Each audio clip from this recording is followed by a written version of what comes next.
പച്ചമുളക് കഴിയാം.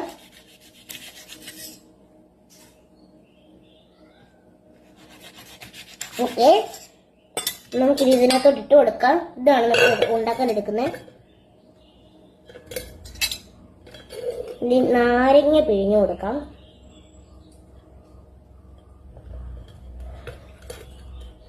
രണ്ട് നാരങ്ങയുണ്ട്, അത് രണ്ട് ഇങ്ങനെ പിഴിഞ്ഞ് കൊടുത്തിട്ടുണ്ട്.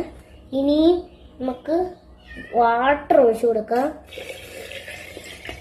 ഇനിയും നമ്മുടെ സ്വന്തം ഉപ്പ് ഇട്ട് കൊടുക്കാം. കുറച്ചും കൂടി ഇട്ട് കൊടുക്കാം, കാരണം എല്ലാവരും ഉള്ളതല്ലേ. നോട്ടെ, നമുക്കിത് നമ്മുടെ സ്വന്തം ഷുഗർ ഇട്ട് കൊടുക്കാം. ഇത്ര മതിയെന്ന് വിശ്വസിക്കുന്നു.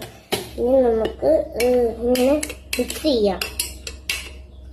രസമില്ലേ കാണാൻ? നന്നായിട്ട് നമുക്ക് ടേസ്റ്റ് ചെയ്യാൻ നോക്കാം.